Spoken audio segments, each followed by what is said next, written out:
Hi everyone. Thank you so much for joining Chris and I tonight for Hiding in Plain Sight, Identifying Black Inventors in Hagley's Patent Model Collection. I'm Caroline Western Osinski, Curator of Collections. In about 10 minutes or so, I'll introduce you to Chris Cassio, the Alan W. Rothschild Assistant Curator for the Patent Model Collection here at Hagley. We'll also have some time for questions at the end of the presentation, so feel free to ask them in the chat as we're chatting, or use the hand raising function at the end of the talk. So before we dive into the really exciting things Chris has been able to uncover in the patent model collection recently, I wanted to give some broader background and context to the theme that we'll be talking about today. First, I just want to quickly introduce what Hagley is. So Hagley Museum and Library is located in Wilmington, Delaware, and it's the site of the Gunpowder Works founded by E.I. DuPont in 1802. This example of early American industry includes restored mills, a workers' community, and the ancestral home and gardens of the DuPont family. And our mission is to inspire people to be innovative in their own lives through the investigation and exploration of our historical collections. On the museum side, we collect and preserve objects relating to DuPont family and DuPont company, as well as innovation-related artifacts, such as our collection of a little over 5,000 19th century patent models.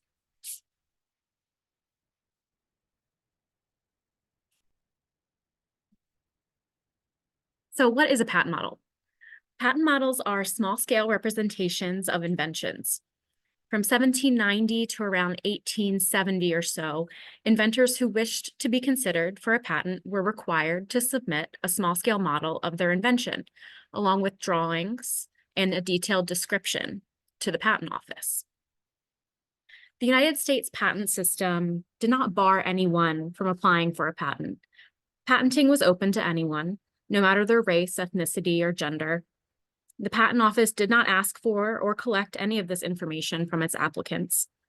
What it did require was the previously mentioned application materials and a patent oath, in which applicants swore citizenship to their nation of residence and that they were the original and true inventor.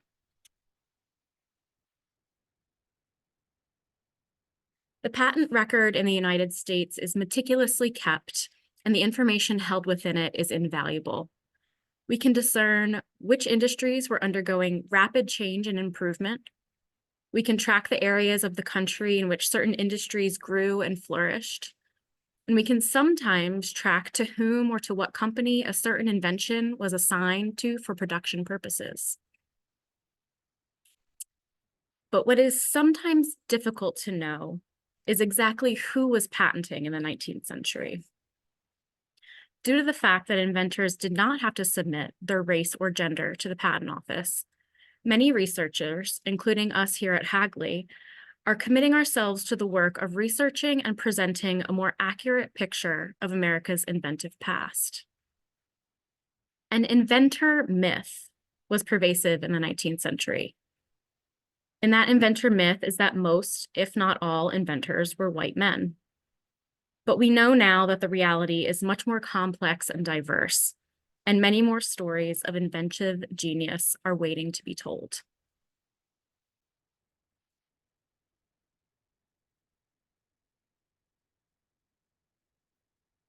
Hagley explores some of these untold invention stories in our exhibition, Nation of Inventors.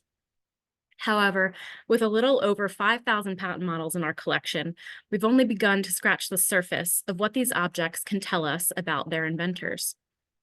The identities of many of our patentees are unknown to us until we take the time to uncover what history and time has hidden. For example, we've been able to identify over 80 patent models by women in our collection. We've also tracked the lives of numerous immigrant inventors who came to America and contributed to the golden age of invention. However, until quite recently, Hagley was not able to identify any Black inventors in our collection. We knew it was possible that there just might not be any. Even though 5,000 seems like a lot of patent models, our 5,000 were likely maybe about 2% of the approximately 200,000 patent models or so that were ever created. So I'd like to give some background as to why the identification of Black inventors is a challenge, both in the past and in the present.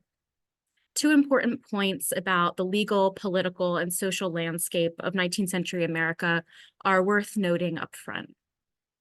First and foremost, enslaved people were not considered citizens, were not permitted to own property, and therefore were not permitted to apply for or hold a patent. However, there are instances of and evidence for inventive appropriation in which enslavers patented or profited from an enslaved person's invention. Second, in 1857, the Dred Scott decision held that Black men and women were not citizens of the United States, and therefore they were unable to take the patent oath. And this decision was not overturned until the 13th and 14th Amendments to the Constitution.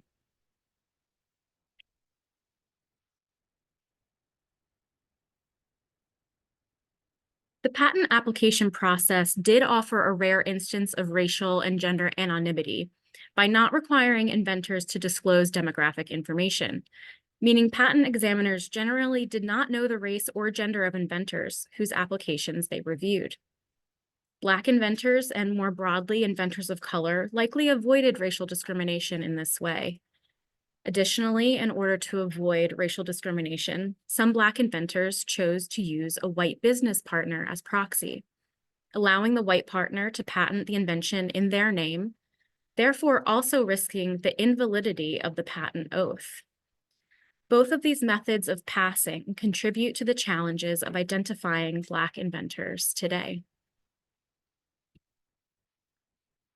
Kara W. Swanson, professor of law at Northeastern University, wrote an exceptional article citing the work of many Black women scholars entitled Centering Black Women Inventors, Passing and the Patent Archive, in which she explores the ways the patent system is a raced and gendered terrain, and that passing, while an act of creative adaptation, also entails loss. Efforts to identify and count Black inventors began in the late 19th and early 20th centuries. Most notable was Henry Baker, who rose to the rank of second assistant patent examiner in the patent office. Baker said in 1916, "I have been endeavoring for several years to collect as complete a list as possible of all the United States patents granted to Negroes for their inventions.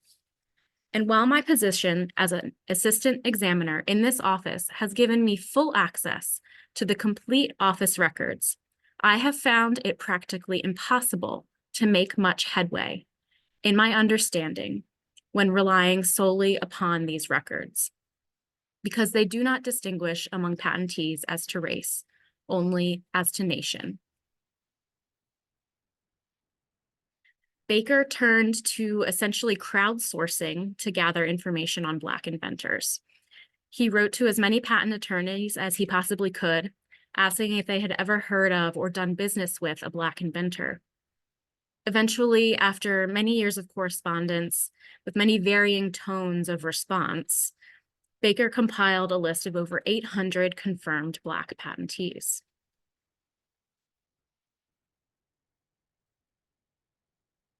Henry Baker once said, "We can never know the whole story, but we know enough to feel sure that if others knew the story, even as we ourselves know it, it would present us in a somewhat different light to the judgment of our fellow men, and perhaps make for us a position of new importance in the industrial activities of our country. This great consummation, devoutly to be wished, may form the story of the next 50 years of our progress along these specific lines, so that someone in the distant future, looking down the rugged pathway of the years, may see this race of ours coming up step by step into the fullest possession of our industrial, economic, and intellectual emancipation." And so our goal here at Hagley with the patent model collection is to do our very small part in looking down that rugged pathway of the years to identify the diverse backgrounds of the patentees represented in our collection. And so we're incredibly excited that as of quite recently, we have identified 2 Black patentees in our patent model collection. And I'd like now to introduce you to Chris Cassio, who will take you on a journey into the lives of James Henry Smith and Jonas John Cooper.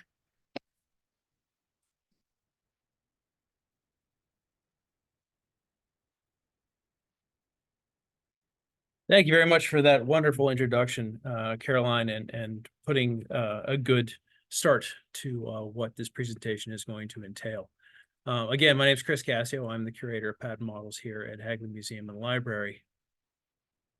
When we think of patentees, we often imagine the men that we see here in this slide. Many of them are famous names, and they have inventions that you all are very, very familiar with.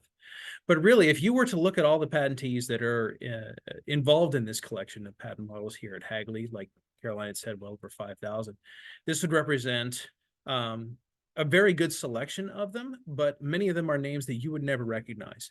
Many of these are people just like you and me who, for one reason or another in the 19th century, looked at things that were functioning in their everyday lives and thought, there's got to be a better way to do this. And so they thought of small incremental ways in which to improve them. But they don't represent everyone. There certainly were a lot of women inventors that Caroline had mentioned. There were also immigrant inventors, and there were Black inventors and others who represent minority categories. One of the benefits of the pandemic was it gave me some opportunity to sit at home and sort of think about this a little bit more and do quite a bit more research. And so I decided to focus a bit more on what I would call kind of the low-hanging fruit, women inventors, because women inventors are relatively easy to identify in our collection simply based upon their name. Now, the issue with that is that the property rights in states varied throughout the country at that particular time. So that meant that if a woman had an idea that she wanted to get patented, sometimes she had to submit it under a man's name or under a male relative or something like that. So we may actually have incidences where we have male patentees in our collection that there may have been a woman hiding behind there in the shadows, and we've been able to uncover a few of those stories. But like Caroline had mentioned, we have over 80 patentees that are female that we're able to identify in our collection. How am I able to find these names? Well, thankfully, whenever the L&W Rothschild collection arrived here at Hagley in 2015, in which there are about 4,000 patent models, we had a master list of those individual patent numbers, which are not perfect. So it doesn't represent every single patent model we may have in our collection, but it's a pretty good list. And so simply based upon that list, I can look at those individual patentees and identify what could be considered a woman's name. And then I was able to go into the patent records and also to dig further into online resources such as Ancestry.com, Find a Grave, newspapers.com, that enabled me to uncover more and more of their stories. But again, we do this understanding that this doesn't represent every single woman who could possibly be in our collection. And we're still uncovering more. Just last month, I found a patent model by a woman that was not included on this list. When it comes to Black inventors and others that are less represented in this collection, that becomes a little bit more complicated because their names are just the same as everybody else's, as Caroline had mentioned. You can't tell just by looking at a name whether a person is Black or not. So that means you have to dig quite a bit deeper in order to find them. And very often that means going just inventor by inventor by inventor in order to look into the historical record and see if we can identify them as Black Americans.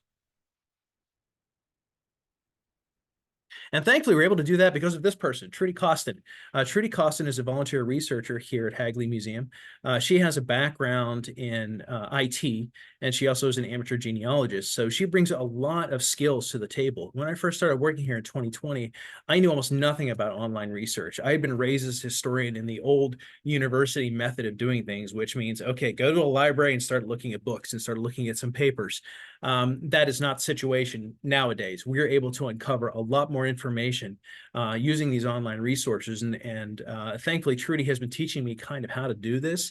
But also she's been doing, we're sort of like burning a candle at both ends. She's doing research from her end. I'm doing research from my end. So together we're able to uncover these stories a lot faster. And we're able to identify our first Black inventor. This is a peach cutter that was developed by James Henry Smith. And we're able to uncover, usually when we do a lot of research into these inventors, sometimes we find almost no information. There's just nothing really out there in online resources. Also, sometimes they have very difficult names like James Henry Smith. Now, thankfully, if you look on the patent document on the far right-hand side, you can see that he lived in Monticello, Arkansas. It's a lot easier to find the correct James Henry Smith in Arkansas than it would be if he lived in like Chicago or New York City. If that was his name, forget it. Chances are we wouldn't be able to look through the sources and be able to identify them specifically to this individual and to this particular invention. But in this case, we were able to identify him, and not only we're able to identify him, but he really tells an amazing story.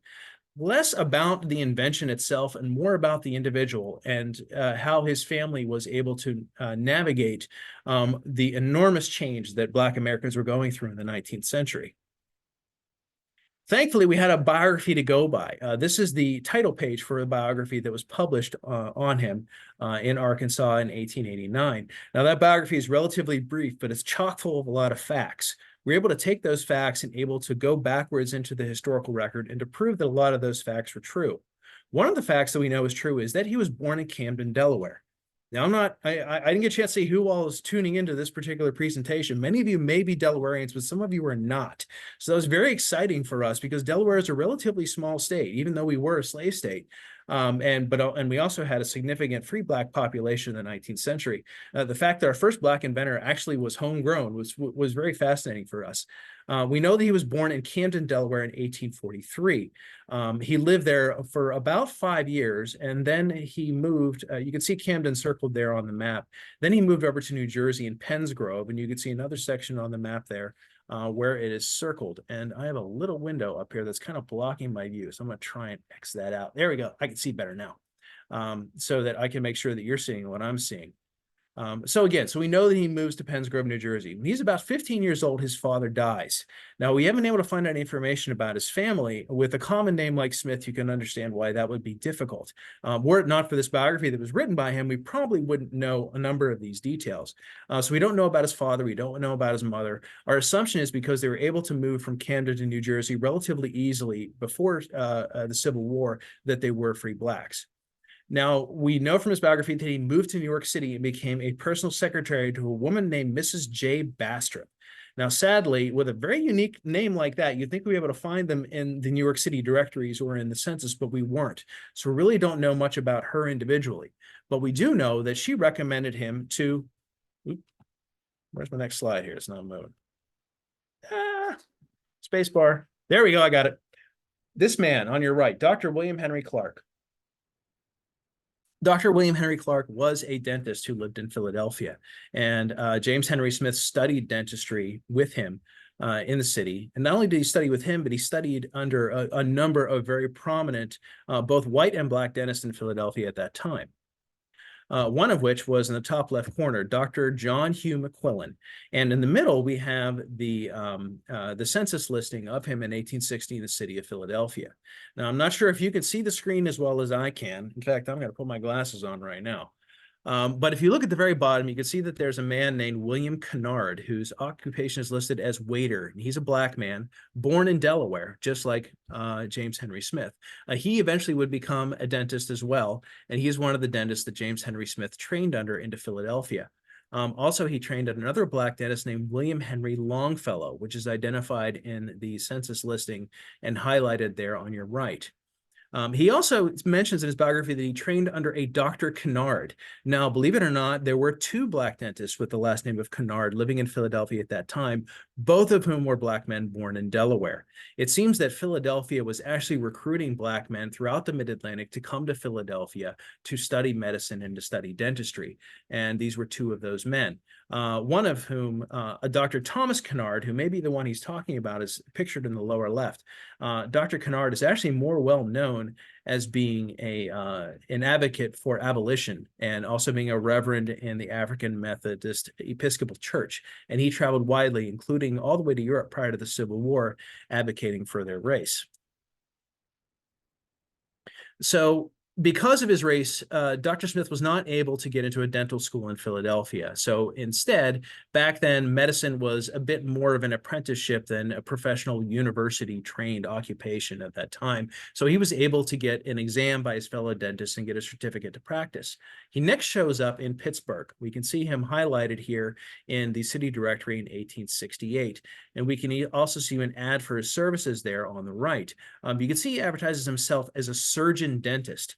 At this time, dentists didn't just work on your teeth, they could work on other parts of the body before medicine became more professional and more specifically assigned to physicians. So if you had any other medical problems or if you had a minor surgical procedure, dentists could do that kind of thing as well.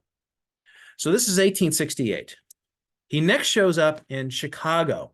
We find him listed in the directory here as a colored dentist living and also having his office at 299 Clark Street in the city directory there on your right. I put a pin and a modern map to show exactly where his office would have been located. It was right in the middle of downtown Chicago at that time. He was the first Black dentist in Chicago, according to historical records, and he built a very good practice. He was very, very busy, saw a lot of patients. It probably helped that he was taking classes in the evening at a business school in order to help out his the growth of his practice. He also was the superintendent of the Sunday school for the African Methodist Episcopal Church that was located there in town. Sadly, not long after he moved there, he lost everything in the Great Chicago Fire of October 1871. And along with a lot of other Black Chicagoans at that time, he lost everything that he had, including a lot of his expensive dental instruments that he spent many years acquiring. So without a means to support himself, he actually joined a number of other Black Chicagoans and moved south. The next time we find him, he's located in Arkansas. He is listed in the newspaper article to your right with his name highlighted, showing that he was a part of a political committee in Scott County. I circled Scott County in the map over there to your left, and you can see that it's in sort of the central western part of the state. Not long after that, he moved down to Drew County, which is circled in the lower right-hand corner over there, and that is where he next shows up. Reason why we know is there is he wrote a novel in 1906, long after he had first moved to Drew County, in which one of the things he wrote about in that novel is he wrote a fictional character who was involved in schooling children at that particular time. He established a number of Black schools in Drew County. This was also a time in which Drew County was setting up its first public school system, and he does give a rather detailed description of what these schools were like.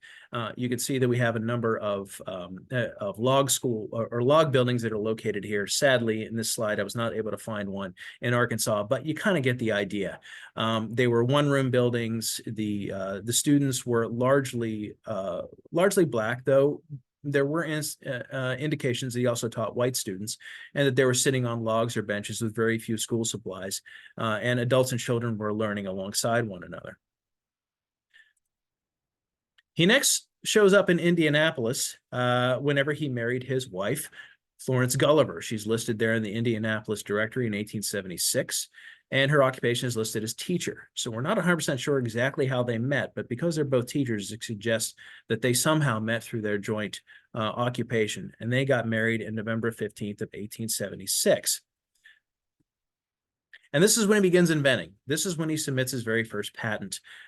This patent for a stock puller was filed about a month before the peach cutter model that we have here at Hagley Museum. And this particular machine was designed to cut corn stalks and with a gate that would deposit them behind the machine so that they could be collected later. This model is in the collection of the National Museum of American History at the Smithsonian Institution. I thank them very much for providing the photograph of this model, and also I know a couple of them are tuning in today, so cheers. Thank you very much.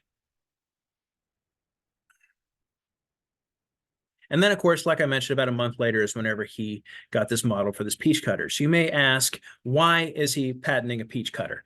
Well, the peach industry was particularly important here in Delaware, so he may have been raised around peach trees or peach orchards at that particular time whenever he was a child before he ended up moving to New Jersey. But also, prior to the Civil War, most of the agriculture was focused on cotton production in Arkansas.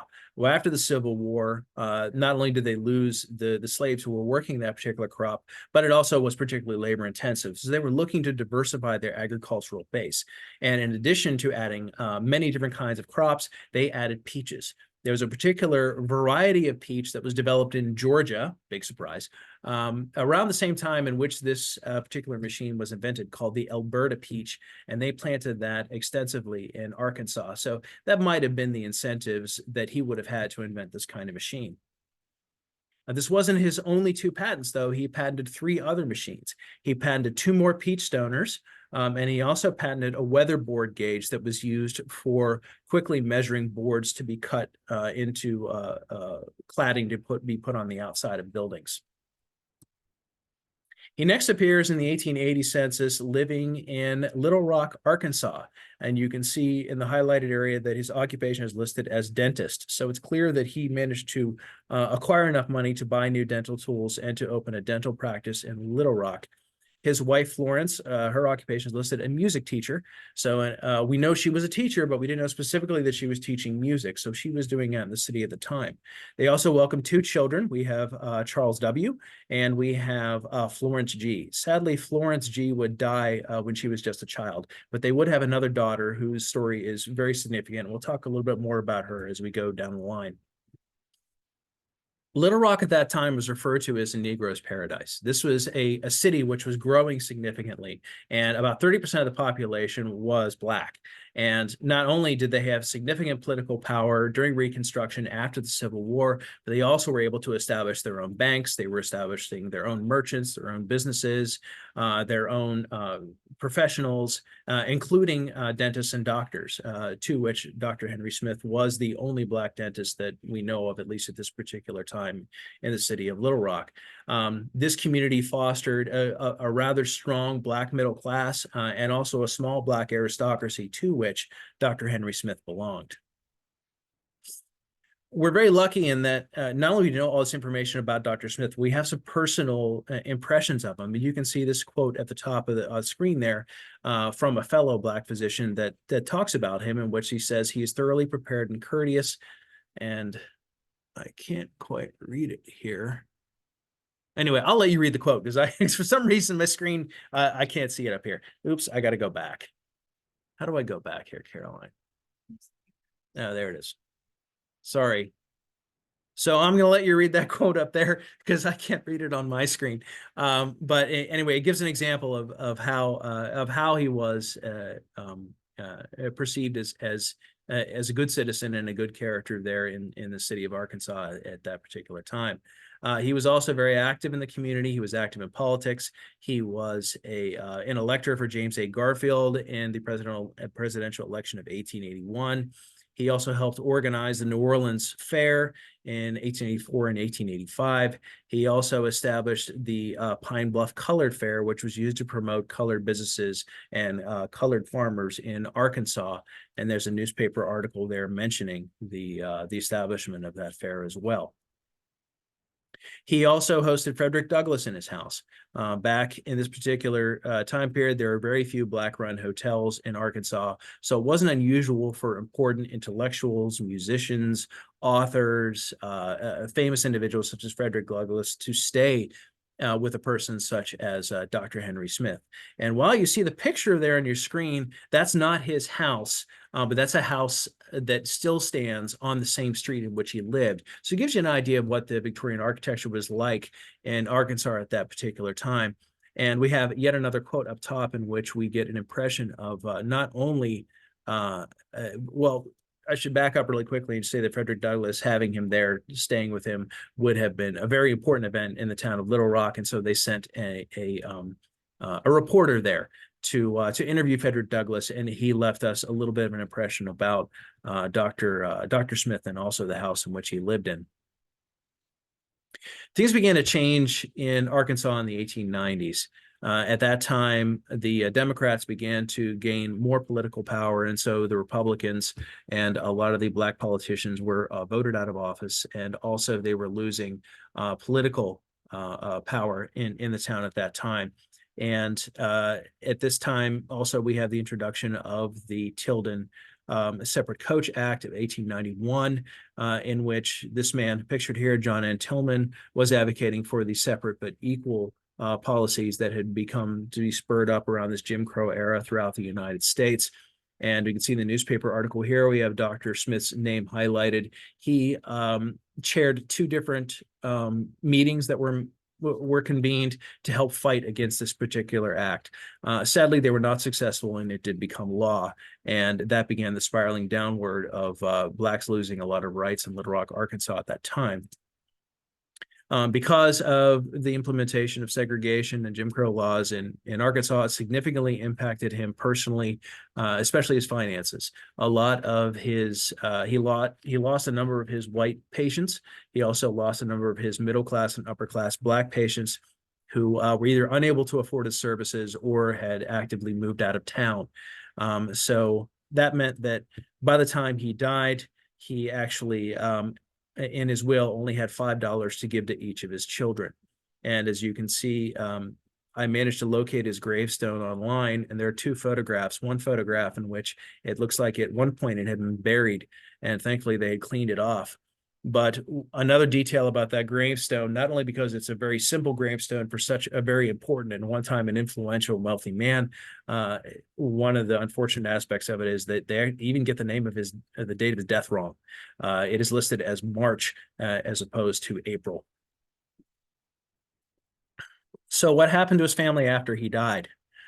Sort of an interesting turn. His widow had actually decided to move back with her family in Indianapolis and to erase almost any memory or any physical record that they ever lived in Little Rock. Now, according to census records, she was of mixed race. So at this time, she decided to pass as white. And we have a quote here from her daughter that emphasizes sort of her attitude, I'm sorry, her granddaughter, not her daughter, at that particular time about how she felt about her life, that she felt that her family was white and she was going to pass as white. So in the newspaper article on the left, you can see highlighted a man named John A. Bartram. She moves out to Ohio and marries a white man named John A. Bartram. They split up for a brief period of time, and she goes to live with her family in Indianapolis and Chicago. But later census records in the 1930s and 1940s indicate that she moved back out of Ohio, and that is where she died. And she even went by a different name, completely eliminating any association with Dr. Henry Smith. His daughter, however, she is extremely well known. She became a Black composer, and she's one of the few composers in the early 20th century to have her works played by white symphonies in the first half of the 20th century. Since her mother was a music teacher, she was raised in music very early in her life. She mentions in a biography that she played on a piano, similar to this one here on the left, an Ivers and Bond piano that was located in their parlor. Her first public performance was for the man pictured there in the center, John Blind Boone, who was a Black concert pianist. And she performed that concert at age 4, so she was quite a prodigy. We have a picture of her at her high school class. That's her circled there on the right over there. She graduated from the Capitol Hill Colored School at age 14, and she was the valedictorian. She went on to study at the prestigious New England Conservatory of Music in Boston, which is pictured there in the center. But her mother was, at least her mother, as far as we know, we don't know a lot about her father's impression of all this, that she was very concerned about her moving so far away out to the east and going to a big city. So much so that instead of having her stay in dormitories with the other students, they set her up in her own personal apartment with her own maid. And she was instructed by her mother not to tell anyone that she was Black. They were to say that she was of Mexican descent. So much so that whenever she graduated in 1906, her hometown is listed as Pueblo, Mexico, instead of Little Rock, Arkansas. So that summarizes Dr. Henry Smith's story. As you can see, we have quite an interesting story about him, and he was a very influential man in his community. And so we're going to move on to our next Black inventor we're able to identify, a man by the name of Jonas John Cooper, who invented the shutter in May of 1883. We know that he was a Black inventor because of Henry E. Baker, who's pictured there in the center, and Caroline had briefly mentioned a bit about Mr. Baker. He had compiled a list of Black inventors, and one of the ways he went about getting information out about these inventors was that he published lists of them in the newspaper. And you can see over there on the right that that this particular inventor was listed as being a Black inventor. So we knew we were on the right track whenever we found that. The Jonas John Cooper's early life is a little hard to kind of suss out. We know that he got his patent in Washington, D.C. And we were able to find a census record from 1900 that has him in Washington, D.C. And we use that, which had his birth date, to kind of go backwards. So we're using that 1900 census to go backwards to find out more about him. And it turns out he was born in Baltimore, that he wasn't born in Washington, D.C. And this is the first time he appears in the historical record. He appears in an 1850 census in the city of Baltimore, living in the 17th Ward, which will be important as I go along. There'll be a little more information about the 17th Ward that tells about his story. And you can see him listed there. He's the third person down in this in the census listing. He living in a household with 3 other children that might be his siblings, not able to prove that, and also living with 2 other adults, all of whom are Black. The 17th Ward, if you're familiar with Baltimore, is located on this rather large isthmus down in the southern part of the city that is surrounded by the Patapsco River. At this time, it was really largely undeveloped and more of an industrial area. There were shipyards there. There were rail yards there. There were lots of factories and forges. And these were the kinds of places where he probably got his rudimentary education. And we'll find a little bit more about his career later on. During a critical period during the Civil War, the government at that particular time in Baltimore was largely dominated by Republicans and supported by members of the Unionist and the old Know Nothing Party.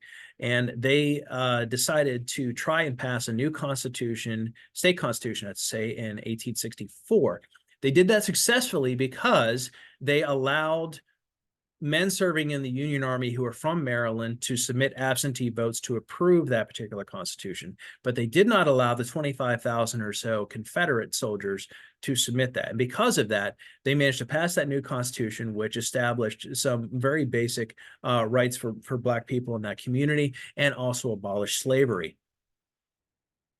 When the Confederates moved back to Baltimore after the Civil War and the Democratic Party began to gain more political power, they revisited that state constitution and were trying to establish a new constitution in 1867 that would restrict slavery and also, would reinstitute slavery and also would restrict Black rights.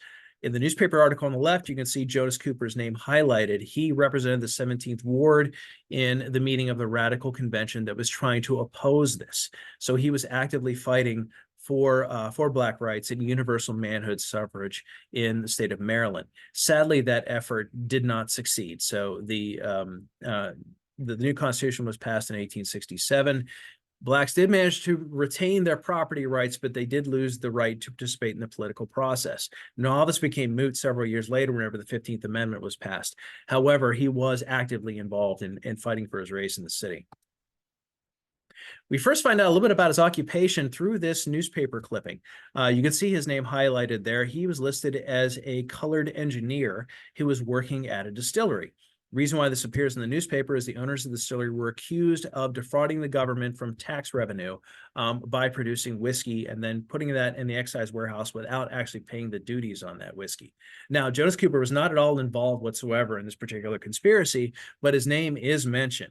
And that does explain one discrepancy in the historical record, because I can't find him anywhere in any of the city directories in the late 1860s. Well, it turns out he's not living in Baltimore. If you look on this map here, you see an area circled just outside the city, about where Johns Hopkins University is located right now.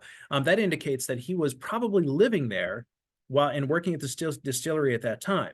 Now, we know that the 17th Ward, which is miles away from this distillery, that he couldn't use the horse-drawn carts or streetcars at that time because Blacks were not allowed to use them. So if he was going to work at that distillery, he was going to have to live nearby. So that explains why he kind of disappears from city directories at that moment. So how did he become an engineer? What do we know about his education? Well, we do know that Blacks were not able to attend public schools in Baltimore at this time. They were required to pay the taxes to help pay for those schools, but they could not attend them. So that particular education gap was filled by private schools and also schools that were hosted in churches. Now, we do know from the 1900 census, which I'm going to talk a little bit about later, that he was able to read and write. So at some point or another, he got that education, where we really can't say specifically. Now, where did he learn his trade? Most likely he would have learned his trade as an apprentice, possibly in a Black-owned machine shop or factory down there in the 17th Ward. Here we have an image of the machine shop here at Hagley Museum and Library, where we give you a representation, an active interpretation of what a 19th century machine shop would look like. It was unusual for a man to be Black in the 19th century and have that level of specific mechanical and technical knowledge. We know as late as 1900 in the city of Philadelphia that only half of the machinists in that particular town were white, and they also were native born. So there were very few who would have been Black or even would have been immigrant and white at that particular time. So he did have a very specialized set of knowledge. The culture in Baltimore at this time really began to change because of the influx of Irish and German immigrants. As the end of slavery happened, a lot of the slaves were moving from the plantations in and around Maryland and moving into the city of Baltimore and trying to find work. Sadly, they were competing for jobs from the new immigrants who were coming in. And so many of them, unable to find gainful employment, ended up moving elsewhere. So perhaps this is why he ends up in Washington, D.C. So we find in the 1870 census here, we see Jonas Cooper listed. I know it's kind of hard to read on the screen. Some of these scans aren't really great online, but I underlined in red to show you his name, Jonas Cooper, and that his occupation is listed as machinist. He's living in a boarding house with 5 other Black individuals that is run by Mary Wayne. And we also see him in the 1871 city directory listed as a machinist about a year later with the same address. So we know we're on to the right guy. Not only that, but 2 years later, he opens up a banking account in the Freedmen's Bank. On September 13, 1873, he filled out this particular application. You can see his residence matches what we see in the directory, and also his occupation is listed as machinist. Another interesting fact is that if you look at his signature down the bottom corner, it almost exactly matches the signature that's on the patent document that he gets several years later. So we definitely know we're on to the right guy. I mean, let's face it, there could have been a number of guys named John Cooper or Jonas Cooper located in Washington, D.C., which had one of the largest Black populations of any city at that particular time. And we really have to be sure that we're finding the right person. And this cinches it. We know he was very active in his church. He was an ordained reverend in the African Methodist Episcopal Church. And from a newspaper article that we have highlighted over here on the left, we know that he is involved with this man named Bishop Campbell. Bishop Campbell ran the Metropolitan AME Church, which is pictured here, which is still standing and is a very historic church in Washington, D.C. He next appears in the 1880 U.S. Census. He's still living at Mary Wayne's boarding house. His occupation is listed as machinist. And I circled another name there. That's Lewis H. Wayne. So he is probably Mary Wayne's son. And his occupation is janitor at a public school. This is going to be very important because some really big changes are coming in his life. First of all, he gets married months later. On the left-hand side, you can see a marriage license issued to him and a woman named Emma Green. Actually, her real name was Esther Green, so they got that wrong in the newspaper, but we're on to the right person. Also, you can see in 1881, a year later, that his occupation is listed as janitor. So we know that he is working at a janitor at a school. So perhaps that other person that was living in the boarding house with him helped him to get that job. He didn't get a job at any school. He got a job at the Lincoln School. The Lincoln School was the first city-sponsored Black school in the city of Washington, D.C. It was established during the Civil War. And at that time in the 1860s, it was just a small little row home. But by 1871, they had built this grand school about 3 stories high with a nice mansard roof on it. And that school stood until 1947 when it was torn down to build a hotel. Now, I want you to take a moment and take a very close look at those windows on that building. You will notice that there are no shutters on the outside of those windows because that's going to be important in a moment. What did a janitor do at a school at that time? Well, we do know from this particular book that was written about Cleveland, Ohio schools in the 19th century that the duties of a janitor are very similar to what we think a janitor would do today. They're responsible for cleaning the building, for dusting all the woodwork, removing any marks along the walls. One thing they did that modern janitors don't have to do is they had to clean the inkwells every month. But in addition to doing that cleaning, they also responsible for taking care of the heating system and also the windows and the ventilation system.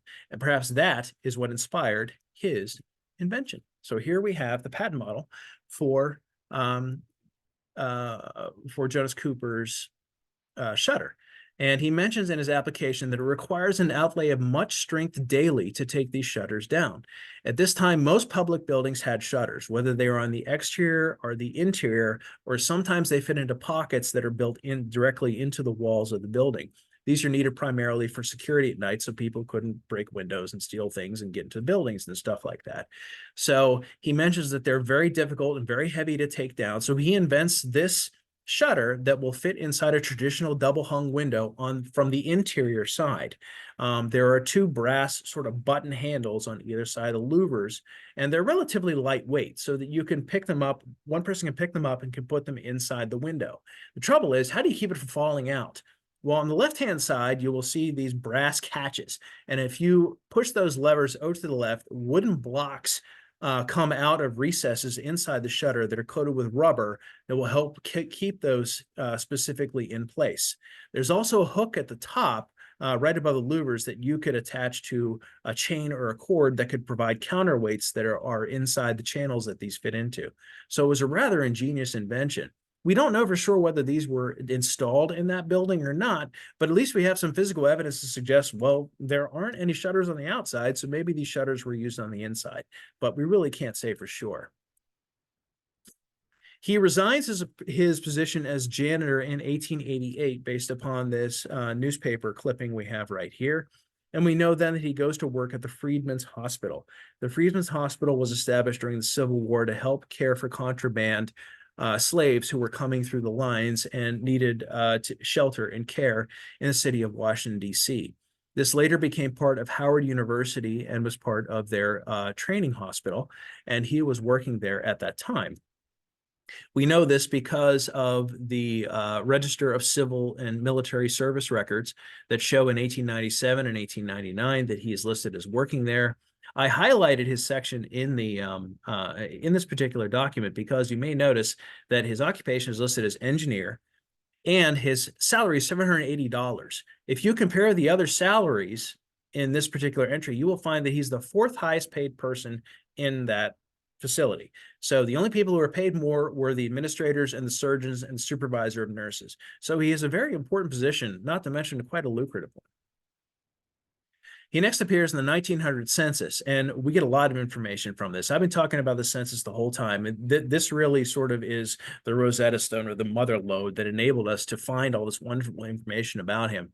You can see that he has his birth date listed, October of 1841. If you look at all the census records, birth dates have a tendency to bounce around a lot. His birth date at one point is listed as 1832, and here we are, 1841. So if I use with that big range of dates, I might never have been able to find him were I not to have this one particular record. It also lists him as a station engineer, which means that he may not be working at the hospital at that time. He may have an engineer job working somewhere else, perhaps at a railroad station. I'm able to find out for sure if that was true. We also have his wife, Esther, listed, and we have all of his children. Another interesting fact about the children is that all the children aged 13 to 18 are going to school 9 months out of the year. So they're going to some sort of high school type scenario, whereas the other kids, aged 4 to 9, aren't going to school at all. So it wasn't until they got into the upper grades where they were able to go to school. Maybe they went to the Lincoln School. You can't say that 100% sure if that's true or not, but it goes to show you that they're getting a formalized education. He's also got some other people living with him at that time. He has a woman named Jane Alexander and a Letty Alexander. Jane Alexander is listed as domestic, so she was working as a servant, but her daughter was a music teacher. So yeah, we have another tie into music. It seems to be a consistent thing we have going on here. And they also have another boarder named Edward Jones. Sadly, Jonas John Cooper dies about 9 months later. We have his death record listed here on a find a grave entry. And this also helps verify some of the information we've already found. And this is the first time I see him listed as being in Baltimore, Maryland. So that was another thing that enabled me to go backwards and to find all this information, be able to give you all this information about how active he was in Baltimore in fighting the 1867 constitutional push. We also find out that his wife, Esther Cooper, died about 19 years later. For one reason or another, she wasn't buried with her husband. She was buried with two of their children about 7 miles away. So this ends my formal presentation on the history behind these two Black inventors. So what did we learn from the lives of these two Black men and their inventions? I only began examining their lives because Hagley has their patent models in our collection, but the model and their inventions are only a small part of their stories. Their time as inventors and the patents they earned say very little about them. We do not know why they began inventing. Was it for money, prestige, or a desire to contribute?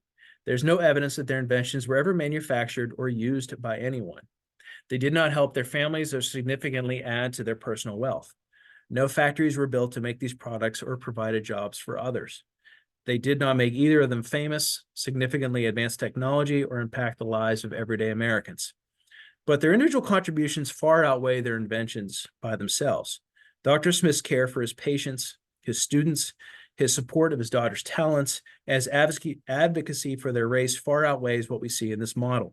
Likewise, Jonas Cooper's fight for the protection of the rights of Blacks in Maryland, his commitment towards making sure students had a clean and comfortable place to learn, and providing a place to heal at the Freedmen's Hospital when there were so few other places to go for care, say so much more than his shutter patent model. If there's something to be gained from this inquiry into their lives, it is to use it as an example of how two Black men lived from the mid-19th century through the early 20th century in a rapidly changing America. It is interesting to note how they individually navigated emancipation, Reconstruction, and segregation. Too often in museums, we focus on the object and not the people behind it. Or, as in patent models, you could focus too much on the model or the invention without giving much service to the inventor. Hagley's trying to change that. In the cases of Dr. James Henry Smith and Jonas John Cooper, the model is just a tiny piece of their story. In this rare instance, the discovery of these models gives us an opportunity to tell the story of race in America without saying much about the model at all. So I know what you're asking yourself, where can I go see these models? Well, we have an exhibit right now here at Hagley Museum and Library, Wilmington, Delaware, called Nation of Inventors, where we have almost 200 of those models on display, and we use them to tell the story of innovation in America as a whole. And we are proud to say that Dr. James Henry Smith's model is on display in the galleries right now. So come on by and check it out. Now, if you want to go see Jonas John Cooper's, you're going to have to go a little bit farther. This model is actually on display in Disneyland Paris, of all places. Before we acquired the Rothschild patent model collection, which his model is part of, he actually had loaned a number of his models for display in Disneyland Paris because Walt Disney and the Disney company is very big on celebrating American innovation. And so they created this special display just with patent models. And you can see in the glass case that this young woman is looking at here that his model is actually right there in that case, and she's almost staring directly at it. I circled it in red so you could see it. So it's kind of swallowed up by the other models that are in there, but it's certainly getting a bit more traffic than our model here is at Nation Inventors, but we're working really hard to change that. I would love to have Disneyland Paris's numbers. So please, if you are in Disneyland Paris, go check it out. I'll be jealous. But if you're a little bit closer, come on by Hagley and check out the models that we have in Nation of Inventors. This is who I am, and thank you very much for spending your evening with me tonight. I'm happy to share all of this wonderful research that has been compiled by the staff here and volunteers here at Hagley Museum and Library. Thank you. I'm told to stay here. I'm not moving. So if anyone has any questions, let me look at the chat first. Yeah, you're good. And then I'm going to stop the share so I can see everyone. And great, so I see.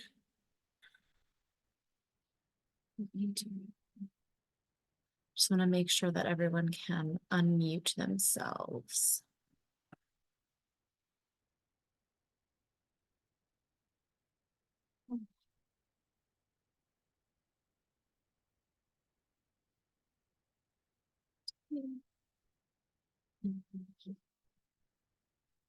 All right. Lee Altmeyer, do you have a question for us? Yes, I enjoyed your presentation very much. Having a couple of patents myself, I'm glad I'm not one of your subjects because I don't want all my family stuff spread out for folks, maybe after I'm gone. Uh, was there anything in the particular environment that either the dentist or the engineer had that would have led them to file for patents, like they associated with other people or patenting was done by somebody else? I worked for a company where it was routine to talk about intellectual property and let's patent this or that. Uh, I can't imagine that either of these individuals were involved in something like that. What's your speculation regarding this? Well, patenting in the 19th century was something that a lot of people aspired to. I mean, a lot of these patentees were actually sort of celebrities in their own right, and it was something that was kind of on a lot of people's minds. And I think that if you look at the percentage of average people who were involved in patenting, you will see that a lot of people were exposed to these things.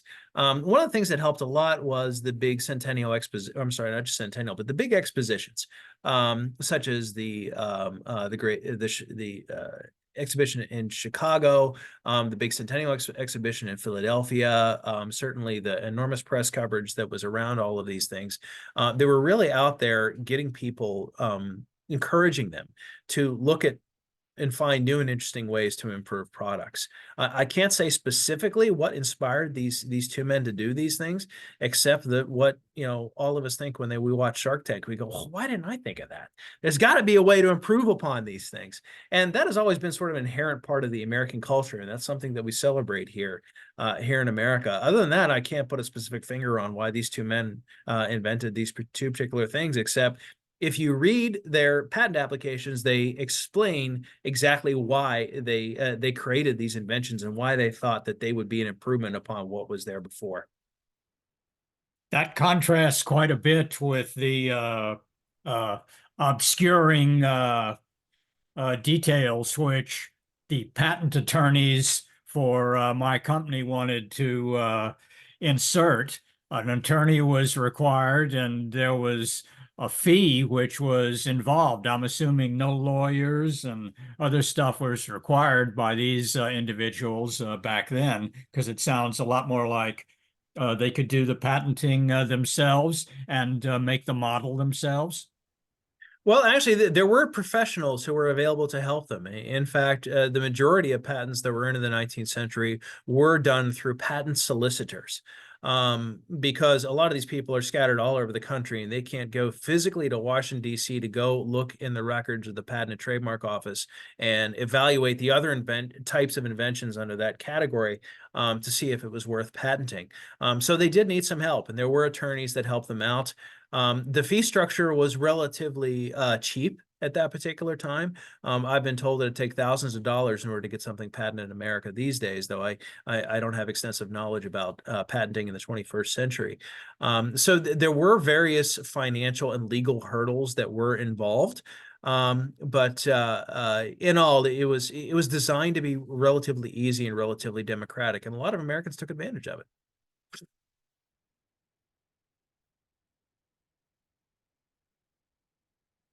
Any other questions?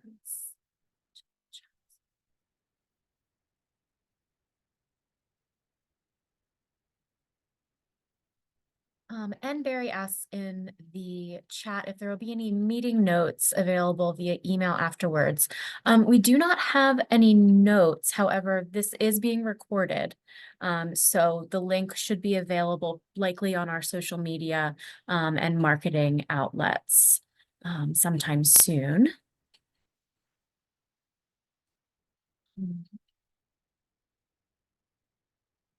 The article where Baker's quote is located. That I believe was from a National Archives blog post article online. So I don't have the link to that open immediately, but.